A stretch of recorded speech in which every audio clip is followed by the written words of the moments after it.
All right. Welcome back to the Real J6 Committee. You know, something I always forget to do is to thank this man next to me, Joe the Box. What? The America First Warehouse, the America First Media, TV. What is it? AFMT.TV. You know, go to go to AmericaFirstWarehouse.com, click on those live streams. You can see all the live streams we have. You can watch us live on Twitter at America First WH. That's the handle there. You can go to YouTube, the America First Warehouse. Pretty much catch us everywhere. My what? Client. Dude, you hear Ivan in the background. His camera, his voice is on. Yeah, it's okay. So Ivan Raiklen, he's a real Colonel Ivan Raiklen is an incredible man who's going to be coming into the show right now with us, who's fighting on the front lines for the rights of the American people, in particular the J6ers, right, Gary? Yeah, he's been fighting for a lot. You know, it's working with Flynn and, you know, just so many others. He's always somewhere. You can find him. D.C. What do you say? He was in South Carolina right now? I don't know. He's probably in D.C. He's always in the front lines, though. I love that. I love the way he brings the truth out, in particular with the Fanone thing. We're going to be talking a little bit about that today. Yeah. Right, Gary? Oh, yeah, absolutely. I love when Fanone confronts people and tells them the truth and they don't like it. Well, Fanone has been out there lying for quite some time. Fanone is the cop that's been the face against the J6ers. Yeah, right? He's been lying for a while with the help of the Select Committee for January 6th. And that's why we're called the Real J6 Committee, because we're going to show you the truth, let the truth out. We're not going to hide nothing.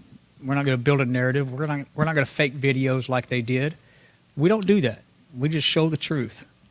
Yeah, well, I'll tell you what, I really like the way we're going about it, the people that we're running into, that came through the warehouse, Gary, through your efforts. You were way back in the beginning in 20, once they lost the election and the whole setup started going, you were taking a lot of attention and taking records and getting into videos and timelines and developing for people to use in many of their court cases. Yeah. And what the government has done. So now Trump wants this 17 million, 776,000 billion. Is it a billion? Yeah. Well, a billion sounds like a good number for everybody. I think but it's not only just the J6s though. Many people got burned by this warfare thing. Yeah, absolutely. You know, it's and even if they weren't arrested, they had to look behind their backs the whole time and just be paranoid, because they saw what was happening and how their other J6ers' homes were being raided, and early hours, and they had to live with that, even if they didn't get arrested or anything. It's just, imagine living with that on your shoulders, just wondering when it's your turn. Yeah, well, that happened to many people. I talked about Rob Morris, who was going about his day, knew that he was on the West Side Terrace, knew that he was in the middle of the turmoil. I don't know if he knew they were coming for him, but they picked a particular day to grab him. They always seem to try and find the most effective, upsetting time of somebody's life. I think it was like the last day of school Rob was teaching. But some of them, man, they busted in with their families and the kids on the front porch. That one. Yeah. I mean, they were just so vicious. So many of them like that. Like Treniss Evans, when his house was raided, it's they had the red dots on his son and his wife and even their pets. And it's just imagine how much trauma a young kid, anybody. I mean, I know of a couple instances where women had miscarriages because of it. It's brutal, and it's just imagine the pain that leaves you, PTSD, whatever it caused you. They have to live with that, and they're still living with it. Well, I think that something has to come down their way. I do a show in the morning, and I was asking, for certain questions about, statements and misstatements that have been said, and by some of the celebrities or some of the politicians, whoever the person was. But everything is so slanted against America First and so slanted against MAGA, even now. I'd love to put on the back of my bike January 6th flag, but I feel like I'm a target still. That's I mean, you probably are. I mean, it's just, people see that and they look at that. It could be Border 911. It could be, what was it we took off the van? Ice Ice Baby. Yeah, Ice Ice Baby. It's but we have to just keep fighting and pushing forward and, get things on us to protect us. I'll say it that way. Well, what's great about the J6 committee, or the new J6 committee, is we're bringing in people that could have been used in the defense of the many, many people that have gone to court, including the tapes and the information that Gary McBride is bringing in. But we got Colonel, right? Who do we get? Did he come back in there? Yeah, he looks fresh. Ivan Raiklan, Colonel Ivan Raiklan, the Madura, right? The Marauder. Marauder. Maduro. Yeah, that's the guy from Venezuela. Maduro. The Matador. You got a couple of titles, don't you, Colonel? Why are you getting Fanone so upset for? What are you getting that guy so upset for? What are you picking fights with Fanone, the police officer? Oh, so you want me to break some news on here? Yeah. You got something? No, I won't. I won't. Oh, you're a good buddy. Man. Well, what are you doing? We're going to break you some news. We got something for you, Ivan. That's how I bribed you to get on. Right? I told you we had a little something, and it's on that guy Fanone. Yeah, we're not going to bring it now, though.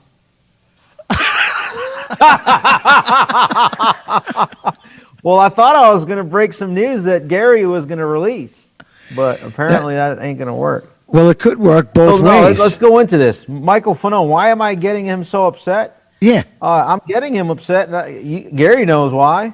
Because I've seen Gary McBride's video about Michael Fanone's body cam footage that he got released before any court released it.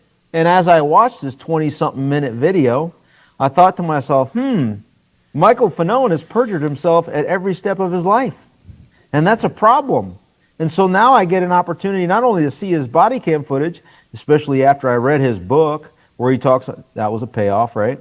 Yeah. As he talks about how he's a drug user, he's an alcoholic, he likes to hang out and have drinks with Nancy Pelosi and Adam Kinzinger. Thinks he's a cowboy. Liz Cheney. And then he also likes to, send sweet thoughts on the phone at 2, 3 in the morning with Nancy Pelosi. Who in their right mind at 2 in the morning is talking to Nancy Pelosi? And I wonder under how many induced drinks is that taking place?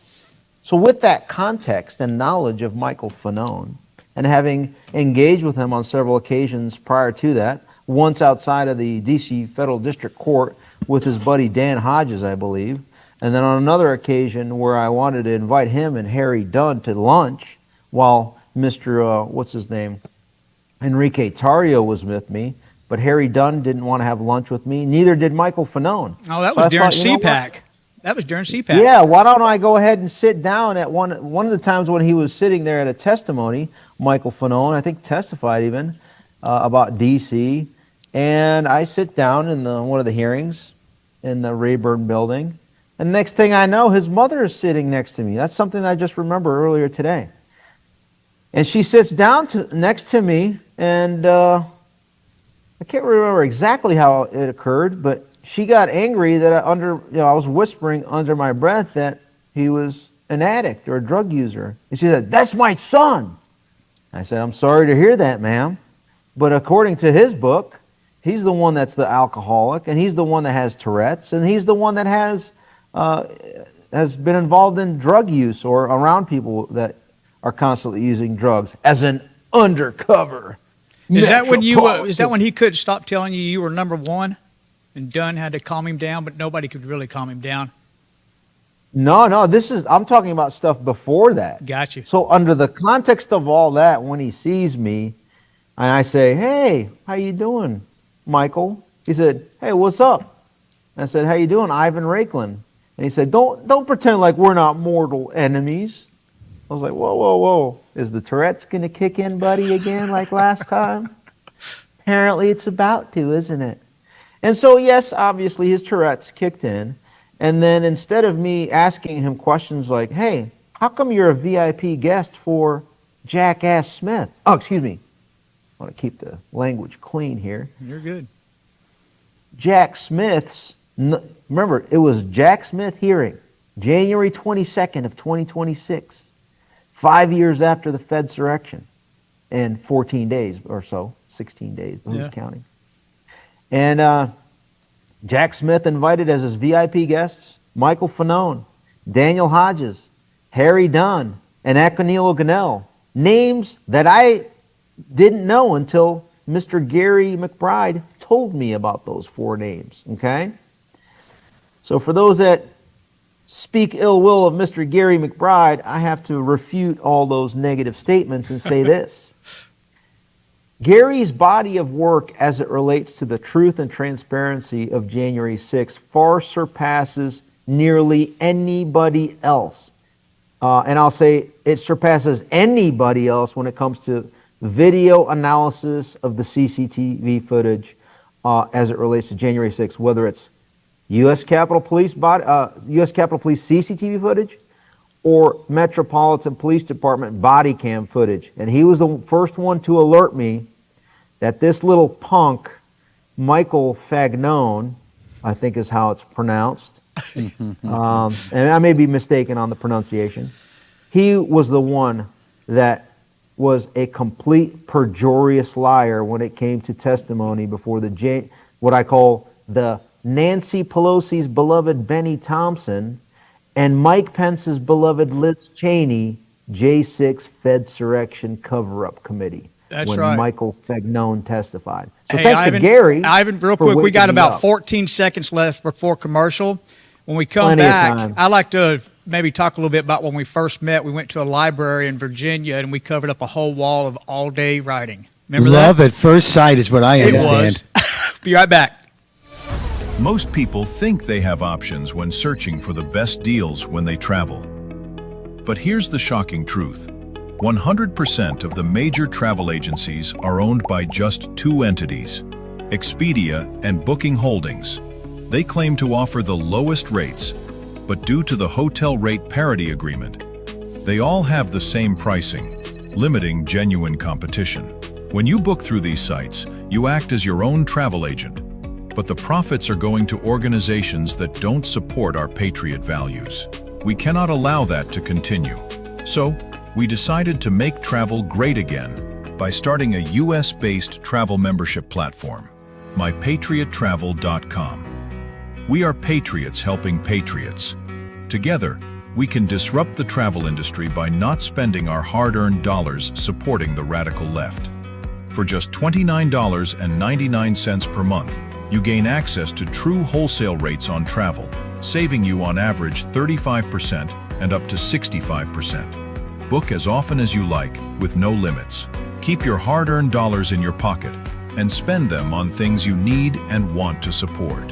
Go to mypatriottravel.com/TAFW and grab your membership today. mypatriottravel.com/TAFW, making travel great again. Are you a true American? Then it's time to get connected. Download the America First Media and Television app and stay up to date with real news, bold voices, and live events from the America First Warehouse. From national broadcasts and exclusive shows to comedy nights, concerts, and special events. It's all right at your fingertips. No filters, no spin, just America First. Download the America First Media and Television app today and be part of the movement. I'm sure you guys remember the platinum single Justice for All with Donald Trump and the J6 Prison Choir. Well, get ready for round 2. We're coming out with Anthem of the Free with High Res and the J6 Prison Choir. It's coming out now. It's pre-sale until December 19th when it drops. Get yours on all platforms, Google Play, Apple iTunes. Get it. It's going to be hot. Justice for all, our voices ring. The anthem of the free. It's me, Joe the Box, the America First Warehouse, most patriotic venue in all the land. The America First Warehouse, a beacon for all to see. A symbol of unity. For the patriots of America, we stand tall and free. The America First Warehouse, where our hearts will always be.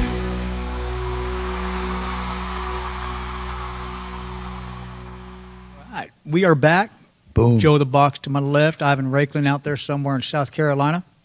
Ivan, I mentioned before we went to break about when you and I met the first time in a library, and I didn't know what was going to take place when we were talking, and honestly, that board had to have been at least 24 foot wide, 8 foot tall, and when we walked out of there, it was like a college classroom just with a timeline, and it reminded me of when y'all came here with the Stay Awake tour and you had that big old banner rolled out.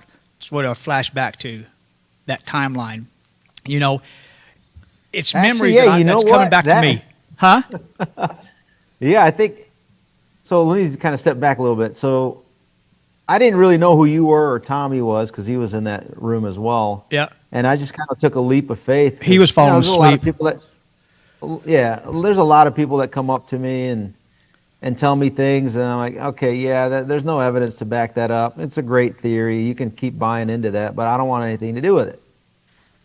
But something about you was like, okay, he's bringing some receipts, and he knows enough that convinces me that he kind of knows what's going on with January 6th. So then we had this long conversation. It ended up being, I don't know, 4 or 5 hours, and we recorded it. I put it up on my locals. I should repost it. It's probably too long for X, but I could probably put it up on Rumble. And I went into the whole sequence of the deep state going back approximately 50 years, back to 1972 or 73, when the junior senator from Delaware became the junior senator from Delaware, known as Joseph Robinette CCP Biden. All right? And so from there, we kind of laid it all out, the whole deep state over 50 years. And then we got to January 6th, and then that's when Gary was like, oh, this all makes sense why January 6th happened. And you said, I had a gut feeling in general terms of why it occurred. You just explained exactly why they stole the election and stole the certification on January 6th. Yeah. And And then I was like, all right, Gary, your turn. So the last hour was your turn. yeah. And you kind of explained, yeah, I kind of seen, I don't know, 10,000 hours of video that kind of contextualize what happened on January 6th. Yep. So I'm glad to be able to talk to somebody like you and Dave Sumrall and Tommy from the West Terrace perspective, to be able to contextualize of who was involved in this Fedsurrection. And we're still trying to get to the truth. One last thing I'll say before we get into kind of what I think you wanted me on for, to talk about potentially Brennan's involvement, is one, next Tuesday, Georgia's 11th Congressional District, there's a runoff election. So Barry Loudermilk's retiring. That's his district. His former chief of staff retired in order to run for that district. Now, I get it. And I tell him to his face, Rob Atkerson, that he didn't do enough for J6 and exposure. But he did more than everybody else. Yeah. So that's why I got to say that we need to get behind him to win that race, because the other guy, regardless of what he thinks about Trump, if you're a J6er, there's no way that this guy's going to do anything for J6. In fact, he actually supported and donated to Liz Cheney and Adam Kinzinger, the opponent. That should be everything you need to know. So I would rather have somebody with a C than with a 0F representing the J6 community. And I would even give Rob a B if you start, maybe even an A, if you start to understand the dynamics of who was in Congress from the Republican side blocking Rob and Loudermilk from actually achieving what we all wanted them to achieve. There were a lot of Republican Party forces blocking them from getting out the CCTV footage earlier, and all of it earlier than what they were trying to. So Yeah, no, and I just know keep that in Loudermilk mind. was one of the first ones that we got to talk to. You taught me, Mickey, Nicole, Tammy, on how to get in those yeah, you offices. remember Rob, right? Oh yeah, absolutely. And that's kind of like when I was watching when Pam Bondi went behind closed doors. I hate closed doors. I hate not being able to see body language and facial expressions, because I've sat with you in the in Rayburn Building and Longworth Building. I remember me and you giving Swalwell hell one day, because when we'd walk in there with our shirts on, it's like, oh shit, they're here. Yes, we are. But you do get to see that. And I hate closed doors. I hate no cameras being allowed in courtrooms, unless it's Judge Sullivan who wants to spread it all out on Flynn back in the day. I hate that because people do need to see what happens in the courtrooms with body language, facial expressions, and how it actually takes place. And the same way when you go to hearings at the Rayburn Building or Longworth Building, you get to actually see how these people's reactions are that are not shown on TV during questioning.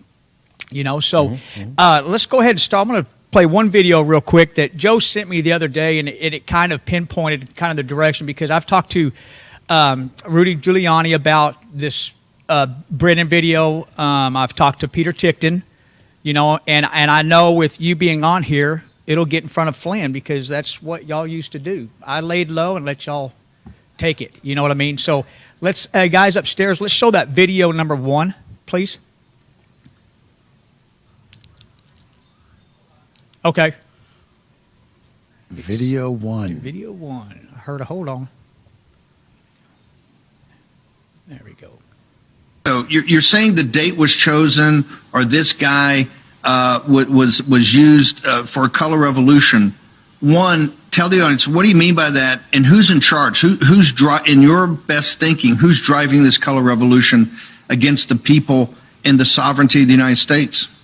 Yeah, I think that right now, and we have to really take a hard look at what happened all the way back to 2016 under Obama, and I think that Obama is still in the mix here. I think the operational commander on the battlefield here in the United States of America is John Brennan. I believe that. I mean, that's my gut. I think that there's enough indicators out there for the types of activities that you look at what John Brennan has said, what he's been talking about. I like what he says there about his gut feeling, because that's what I go by, and indicators out there. You know, there's no telling how many indicators out there that we haven't seen or heard of or whatever.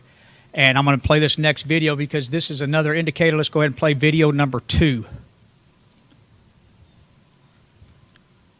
Video 2.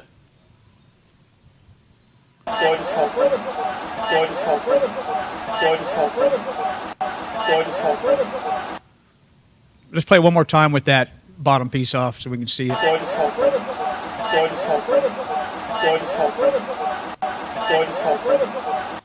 So that's Michael Fanone's body camera footage, and to the right is Jimmy Albright. Jimmy Albright's body camera footage went out 12 minutes after he got into the Capitol. That's all we have. What's interesting to note here that I'm glad Fanone never turned his body camera off. The only time he did is right after that statement was made by Albright. So I just got off the phone with Brennan, asked, where you guys at? And that's when Fanone says, which we'll show in a minute, but Fanone says, shh, hold on, and turned his body camera footage off. Shh. There's so much in Fanone's body camera footage that talks about actually reporting weapons missing, or, hey, they took one of my magazines, and Albright goes, they didn't take one, they took 2. And Albright jokes, oh, they got my gun too. That's the mentality there in D.C. with these officers. And I've always thought about, I would like to take a look in their gun cabinet at home and just see how many weapons they have that have never been turned in or reported that they were stolen. Because I know I saw Jimmy Albright pick one up during Bagshaw, get a gun off the ground and put it in his back pocket. And there's other footage that goes with that. But that's the mentality, you know. I want to hear what you got to say, Ivan. Go ahead, brother. That's great. I'm glad you raised that. 2 points. So I will say this. On the first point on the Brennan component, I agree with General Flynn's analysis. I also wanted to comment that, to me, I'm not sure that that's what was said. I want that recording that you just played, video 2, to be translated and subtitled exactly how you say it. It's possible, yeah, but I don't hear that. But I can't refute it to say that, no, this is what they're saying. Yeah. So it's a hypothesis that is worth looking into to further assess. Now, how do we assess that? We bring in Fanone, we bring in Jimmy Albright, and we start to question them. That and is say, exactly hey, what my are you point. saying, little buddy? Ivan, not to interrupt, but that's exactly why I pull stuff out. Because if the J6 Select Committee would have really done their job, we wouldn't have to be. Right. And you're completely right. That's my thinking. Put them up there. What are you saying? Albright, whatever happened to Albright? He disappeared after that day. Bring him in, too. And the second point is, since we have you and we're questioning about what you just said there, the reason why we're actually having you here is because now that the video footage is out of your body cam, thanks to the release Gary McBride's work, and then subsequently, I'm sure that's what caused Tom Fitton and Judicial Watch to do a FOIA of his body cam footage to get the actual official certified, which is the exact same thing that you've been talking about. And so now it begs the question of going back to the culture of the D.C. Metropolitan Police Department, corrupt ones. Yeah. So they're using the guise of there was a riot, there was an insurrection, and the rioters took my gun. Meanwhile, or magazine. It first starts off with, I lost a magazine. No, I didn't lose a magazine. One of the rioters took it, meaning they're thinking they're just going to do a form saying that, lost on the line of duty. Meanwhile, that magazine is probably at home. Yeah. Oh, not just one magazine, it was two. And all the ammo that was in the magazine. Great. Wait, let's not stop there. You know what? I think I lost my service weapon. And you know what? It's probably safer to say I didn't lose my service weapon. It was taken by one of the J6ers. Yeah. So now we can use that as false testimony in the trials of how violent and illegal and unlawful the J6ers were. Meanwhile, all predicated on a complete fabrication and a lie. Yeah, and I So think that's why we're questioning you, Mr. Fanone. And maybe that's one of the reasons why you reacted the way you did and claimed that I threatened your family and threatened, you said, to rape your children. That I don't pissed me even off. think that to do, let alone say that to any human being. In fact, no, and if somebody said that to his to Michael Fanone's children, I didn't even know he had children. But later I find out he does. We got 5 if I'm in the seconds. proximity of somebody saying that to Michael Fanone's children, I will be a man and I will make sure that that individual is rendered no longer, okay? Ivan, real quick, we You're got to not go to gonna a be commercial. threatening children. Don't render no more. Yeah, we got to go to commercial real quick, and I want to keep on that spot, brother. Don't run on us, Ivan. Yeah. 250 years ago, a nation was born. Built on courage, driven by freedom, defined by patriots who stood their ground. Today, we don't just remember that legacy, we wear it. This is more than a shirt. It's a symbol of strength, freedom, and pride. I'm Steve Stern, COO of theflagshirt.com, and I invite you to celebrate 250 years of the United States with us. Wear your pride, stand for something, get your shirts today.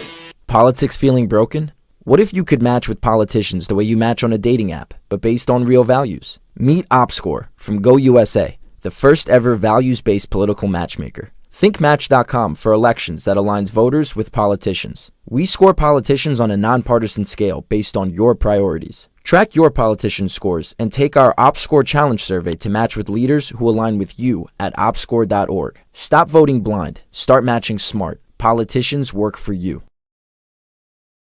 Are you a true American? Then it's time to get connected. Download the America First Media and Television app and stay up to date with real news, bold voices, and live events from the America First Warehouse. From national broadcasts and exclusive shows to comedy nights, concerts, and special events. It's all right at your fingertips. No filters, no spin, just America First. Download the America First Media and Television app today and be part of the movement. Corporate transfer, fine professional, moving and storage, and inventory management. If the vote count is accurate, then how come the number of voters is different? And if it's not accurate, then why was it certified? We are suing Letitia James and the New York State Board of Elections for a conspiracy against fundamental rights. This is not about who won, it's not about what party, it's about the fact that they don't care about your rights. It's me, Joe the Box. And I'm John the Blanket with the America First Podcast. That's what I'm talking about. The Fred Rubino Podcast coming to you from the America First Warehouse. Welcome, everybody, to the James Justice Show, tearing these airwaves apart with all the craziness that goes on in the world. Welcome to the Patriots Podcast. Good evening. Evening, everyone. Hey, everybody, welcome back to the On the Right Side podcast here at the America First Warehouse in Long Island, New York. Shane Jenkins here with another episode of Liberty's Cage. Hi, everyone, and welcome to our podcast, Red, Right, and True. We are streaming live on America First Media and Television app. Welcome, ladies and gentlemen, Kevin Downey Jr. podcast. Be free, stay free. The America First Warehouse, where our hearts will always be.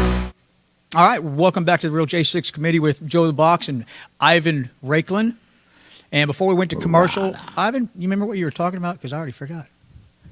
Yeah, I was talking about how Michael Fanone defamed me in front of 20, 30 cameras on January 22nd, where he said I threatened his family and threatened his children and threatened to rape his children. Yeah. And so that's something very specific. And so he should expect, like I said on that same day, I asked my Twitter followers, should I sue Mr. Fanone for defamation? Well, I'll let you keep following along in my journey, and I can personally guarantee that that will happen. It's just a matter of when I'm going to disclose when that happens on my time. Sure. So we'll see. Did you threaten his family? No, never. I've never threatened anybody's family. I know, brother. That's not I don't Ivan. do that. Ivan That's not just my style. asks, do you want to go to lunch? And it just pushes their button for some reason. Yeah, I offered him lunch. Hey, I know they say that the truth hurts, but damn, I didn't think it hurt that bad. Oh, it does hurt. It does hurt them. And the truth only is thing like they an got to ice go pick back and to is, people jump. huh? The truth is like an ice pick. Yeah. It hurts bad, especially when you've lived your whole life based on a body of lies. Yeah. Hey, so one quick thing on Brent. Go for it. I want to close this out. A lot of people don't know or remember this. Remember the 51 Spies Who Lied letter that was published by Politico in October of 2020 before the stolen election? It was John Brennan and most of the 51 spies who lied that was reported by New York Post. It was a letter penned by Brennan, Michael Morrell, and you go down the list, many senior former CIA directors and deputy directors, okay, and that class of senior officials in the intel community. One of the 51, the name was David Buckley.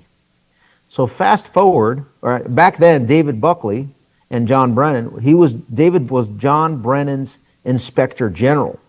So senior investigator looking into transgressions and essentially protecting the agency, right, from investigations. The inspector general, David Buckley.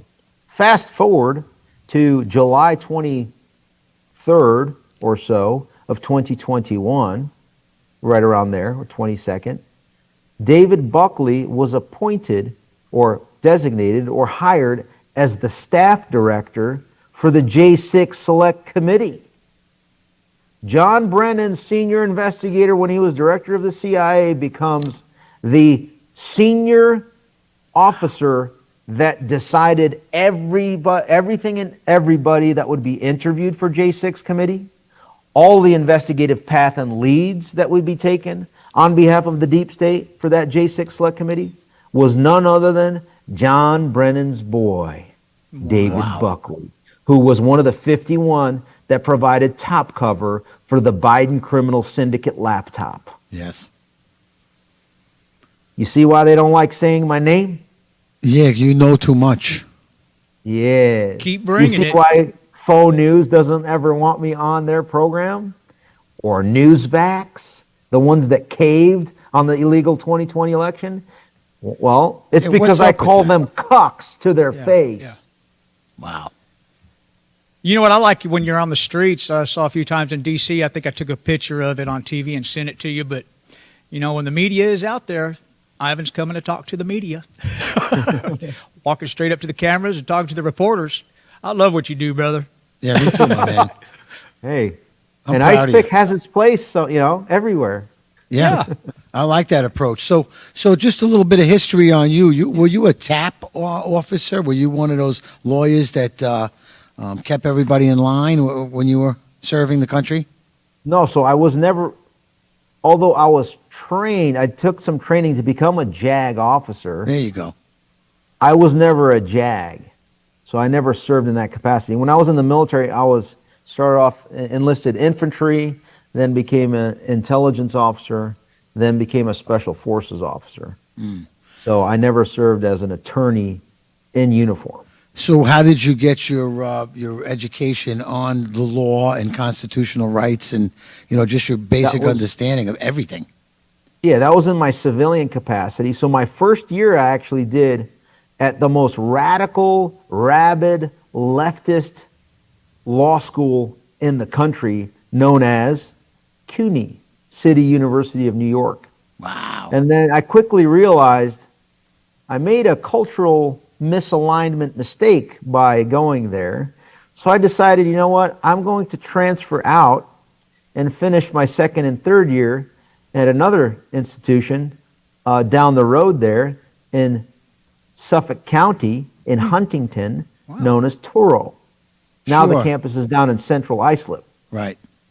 So I finished there, took the New York bar, passed the New York bar, and lo and behold, have been doing some advisory and legal consulting and advisory work on constitutional law, national security law, personnel security, etc. Were you off and on since then? Were you Mostly aggressive part-time. before the J6 issues that came up? The problem? Were you on the front lines like you are now with another issue or something? Or I've been kind of going after the deep state in some way, shape, or form since they went after General Flynn in 2017. I would say 2018 is when I really started the journey. But 2014 is where I saw what they did to General Flynn as the director, and I was an analyst at the Defense Intelligence Agency when he was director, and I was on the Joint Staff Intel shop. And Flynn's judge happened to be Judge Emmett Sullivan, right? Yes. Yeah, same one for the J6ers who was dismissed off the J6 cases also. Wait, let's do some connective tissue here before we close out. Wow. What time We got is one it? more segment. You got time. We got This one is more great. segment after this. So, yeah, let's connect some Okay. dots. So Emmett Sullivan, if you go back and review the case against General Flynn was never charged. He was never indicted. What happened is that the FBI concocted criminal information that they said, hey, if you don't plead guilty, we're just going to use our unlimited resources on the Mueller investigative team to go after your son until we find a crime. So, and obviously that'll guarantee a conviction if we make that up and we pursue that. So you either can plead guilty and then be released with a slap on the wrist, and basically we'll use that in the court of public opinion that you're a convicted felon, pled guilty, and we can go after Trump. That's one option, and that will mean that your son and grandson are going to be free and clear. Or you can go ahead and fight us, and we're going to convict you either way because it's a jury pool that's going to convict you, and we're going to go after your son. And guess who was behind that political persecution prosecution? Sullivan? Tell us. Jocelyn Ballantyne was involved in a little bit of that. Jocelyn, that's your favorite song. How does that go? No, that's Jolene. Jolene. You got so many girlfriends, Ivan. I can't keep up with you. Hey, sorry about that. Jocelyn Ballantyne is our good friend at the U.S. Attorney's Office for the National Security Branch there.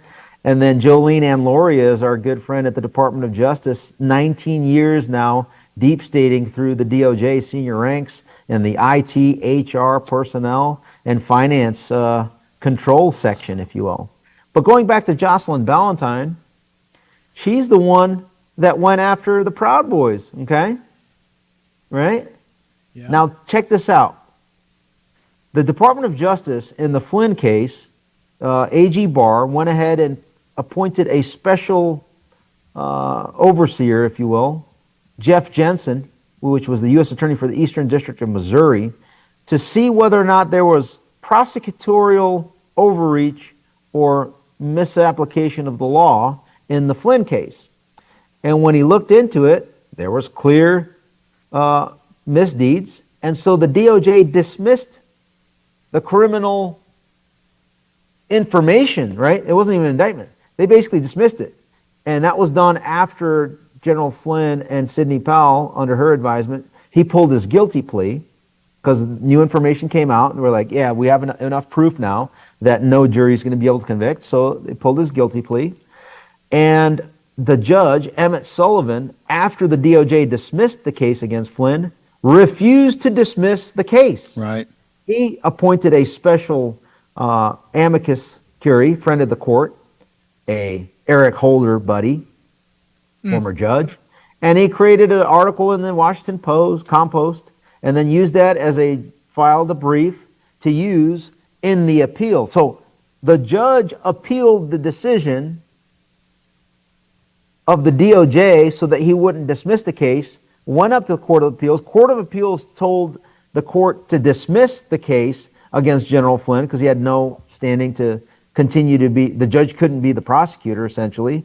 The judge refused to do anything until after the election in 2024, the stolen election. And that's when President Trump was put in a position to pardon the unindicted, innocent, unconvicted, nothing, right? Right. General Flynn. So that pardon is not really a pardon. It was just a piece of paper to say, hey, Judge Sullivan, you're actually violating the law, and we're going to stop you violating the law. But the Democrats end up winning because now that because General Flynn has a pardon, they consider that as he pled guilty and Trump had to pardon him, all which are kind of facts, but it was forced through an illegal process. So apply that to today. In the next 10 seconds, I'll explain this. We got 30 seconds, Ivan, but we got one more segment, brother. So imagine what just happened with Flynn. That's the same thing that I expect to happen with the Proud Boys and Oath Keepers, where the DOJ just dismissed their charges for seditious conspiracy, but the judges are not going to allow that to be dismissed, and they're going to stop and block on behalf of the deep state. I can go into details after the break. Yeah.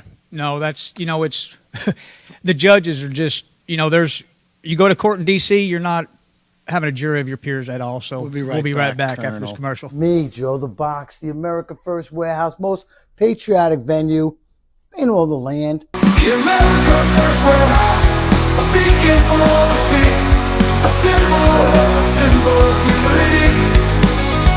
For the patriots of America, we stand tall and free. In the America First Warehouse, where our hearts will always be.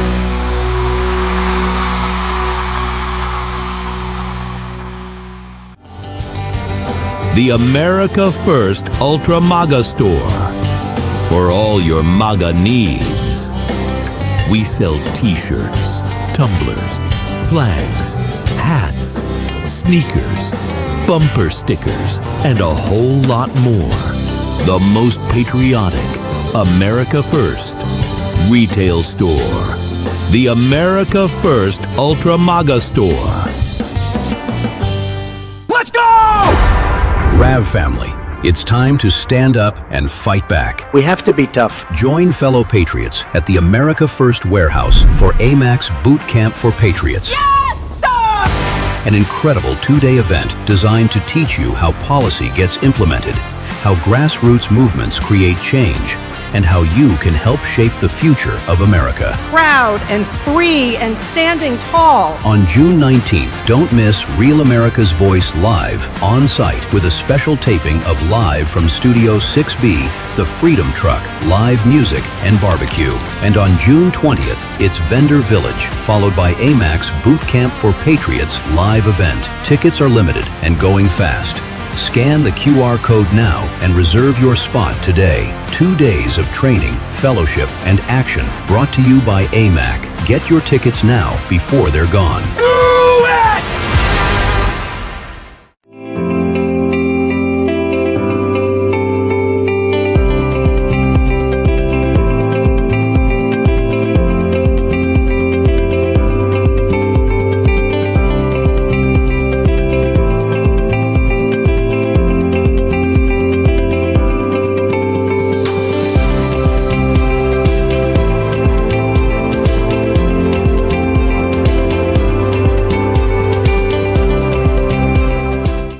America First Warehouse was really the most patriotic venue that you can ever imagine. We wanted to build something for people to be able to come to and feel so comfortable and so relaxed, because there is nothing out there like it. We give an opportunity for people to really feel good about themselves and about this great country.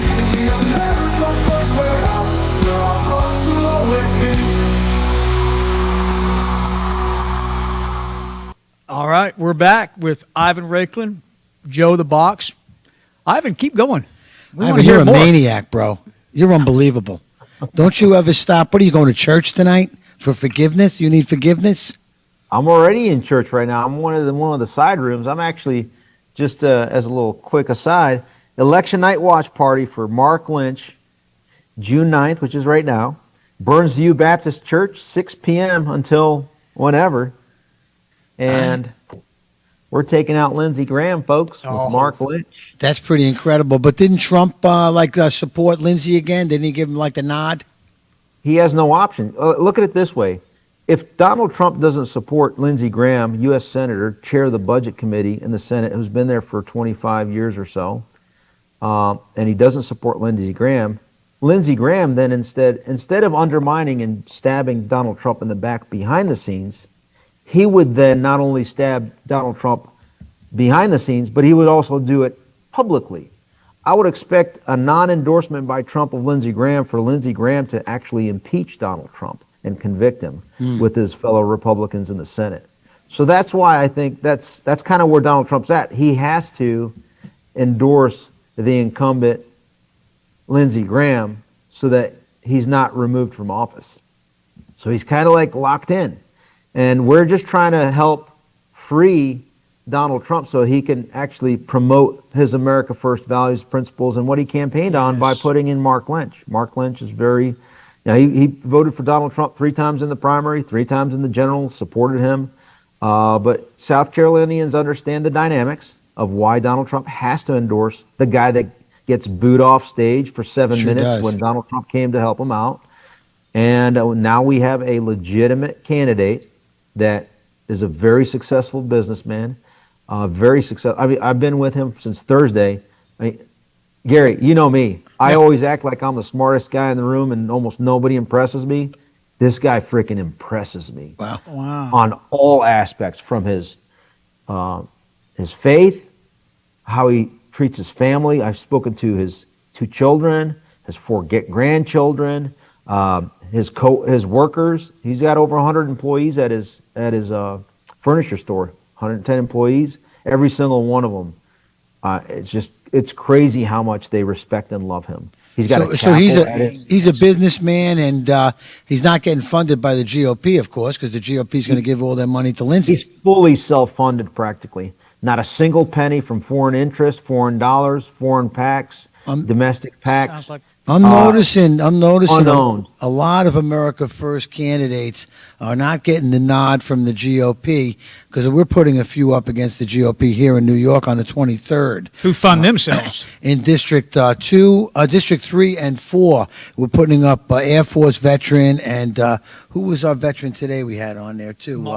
Williams, right? Williams, for CD4. Yeah. You know, these are veterans that are, want to come back and continue to serve the country, but they got no love from the Republican Party at all. But they get lots of love from me because I'm America First MAGA. Well, yeah, because the Republican brand, especially at the federal level, is owned by our good friend Miriam Adelson, right?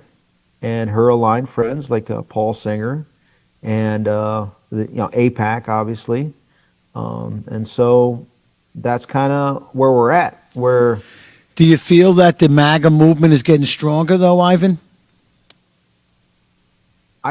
Yeah, I mean, if you define, it depends on what you define as MAGA. If it's Miriam Adelson governs America, yeah, that's currently where we're at. But if it's Make America Great Again, and you align that with more America First candidates, I would say that we're at this inflection point where Thomas Massie ripped the Band-Aid off on this issue on May 19th. On June 2nd, the Republican candidate that won in Iowa for governor, Zach Lane, won by 1 percentage point the Trump-endorsed, America Second aligned candidate. And so you're starting to see that the grassroots is really rejecting the Miriam Adelson and AIPAC aligned and focused America Second crowd. And we're starting to see some wins. So I think, depending on what happens today, could be the next data point in the trajectory of where this country is going on whether or not America First is on the ascendancy, or is Miriam Adelson governs America on the ascendancy, or is going to retain power. I'm embarrassed. I don't know who Madeline is. Miriam Adelson donated $250 million to purchase Donald Trump's presidential seat. The other person that purchased that seat was primarily Elon Musk with $300 million, right? So they if you look donated personal money or business money, whatever, to Donald Trump's campaign. Yeah, Miriam is an Israeli citizen. Her only causes of interest are Israel. And so after Charlie Kirk was assassinated and after Elon Musk was pushed out of the White House, that policy vacuum void in the White House was filled by Miriam Adelson. So this is kind of like the insider baseball dynamics of wow. Yeah, you know, I'm in the same room with Ivan right now, and I think he's the smartest one. He's not exactly in our room now, Gary, is he? He's in our Zoom room. Zoom room. But to go back, I mean, that's a more contentious thing. That's really the Civil War. So you have, let's face it, I mean, you and I know a lot of the same people, right? The reason why you have this, the Bongino, the Kash Patel, the Mark Levin, the Laurel Loomer now, the Ben Shapiro camp, the White House, and all the people that are essentially influenced, induced through access or money from the White House, they're promoting what Miriam Adelson is requesting to be promoted. So that's one kind of, that, and then those of us that reject having U.S. foreign policy benefiting another country more than ours, we're seeing that, and that's where you're seeing the Civil War split. It's not anti-Trump, it's not anti-whatever, it's not the low IQ response of, oh, these people are turning on Trump. No. We're trying to enforce the campaign promises and mandate that was provided and campaigned on, that the 77 million of us voted for. And now we're seeing a pivot as of September 10th of 2025, that those campaign promises are somewhat being ignored and supplanted by the priorities of Miriam Adelson. So it's the big donors versus the grassroots. That's the rift. And those that are aligning more with the White House on the foreign policy front, they're pretty much bought off and owned. And so this is that internal fight. And I'll have to say this, that the fight pretty much ends on September 15th, because that's the last date of primaries this primary season, the last state being Delaware. So you're going to see me continuing to try to fight for America Firsters and pulling out America Second Republicans. And on September 10th or 15th, when that finishes, I'm going to close my nose, it's going to be stinky, and I'm going to say, hey, I'm going to have to support the America Second Republican, knowing full well that I'm going to apply maximum pressure for them to be at a minimum America tied for first, and try to continue to push them to be America First. So you find yourself pretty deep That's in really what the Civil War is about. But you're pretty deep in almost every state. Am I correct? Are you knowledgeable about anything that's happening here in District 3 and 4 in our district in New York? No, I'm not knowledgeable in every state. So the Massey race is the most important congressional seat this cycle. That's where I was at in Kentucky. Now he's and gone. I give litany of reasons for it. And then he lost his primary, Massey, so he's gone, but he still sits in Congress until November or whenever that change is gone. January 3rd. January 3rd. So he's still in there. That this administration had to have the Secretary of War violate the Hatch Act and campaign for the other guy, and then pump $30 million into the other guy by AIPAC and Miriam Adelson money, so that there would not be even one Republican calling out the foreign policy of Miriam Adelson. That's the issue. But they don't want you to know that that is the issue, because if more Americans see that that is the actual issue of why there was a conflict in that race, 90+% of Americans would side with Massey. but you can't frame it that way. Mm. That's why Fox News never framed it that way, or Newsmax never framed it that way. It was on other issues. Yeah, I was surprised how he went down, but I also noticed a lot. He's got 7 months to go ahead and continue to. He can file the Epstein Files Transparency Act 2.0, the CIA operational files. He can continue to escalate. Remember, Todd Blanche still hasn't released all the files, so I wouldn't be surprised if he's impeached. I wouldn't be surprised if there's a censure impeachment post factum for Pam Bondi, and then escalation from there. So I think that was the Thomas Massie loss is what's known as a Pyrrhic victory for, I think, President Trump. He and his donors, I think, depending on what happens tonight, they expended 100% of their political capital to remove Thomas Massie. Why was he such a threat? Because he was the only one calling out the Israeli ownership of the Republican brand. There seems to be a lot of that going on. And you Remember, feel they notice I control say it. Israel, and I'm saying Bibi Netanyahu, and I'm saying Miriam Adelson, and in conjunction with that, the liaison between all of that is Jared Kushner with Susie Wiles. So, I mean, I call balls and strikes. I just want to upgrade. They can change the way policy runs, and I won't be calling them out as much because they're doing the right thing. But I just call out actions, not people's faith or religion or. It comes down to citizenship should mean something. Absolutely. And so our president should be advocating first and foremost to American citizens, not other foreign leaders to keep them in power. A lot of people don't realize the dynamics of the reason why Bibi is so aggressive at co-opting our White House. Ivan, we got 25 seconds, brother. Yep, in his favor is so that he stays in power. That's what Bibi's doing. But that's okay. He can do that. Yeah. But I want my president to go after our deep state. Absolutely. That should be the priority. It's what the deep state marauders been We doing. need more of you, Ivan Raikland. You are an amazing man. I support you. I love you. And I can't wait to see you again. I'll surprise you one day. Show up out of nowhere. Thanks for coming on, brother. We'll talk soon. Gentlemen, appreciate y'all. God bless you, Ivan. For the patriots of America, we stand tall and free. In the America First Warehouse, where our hearts will always be.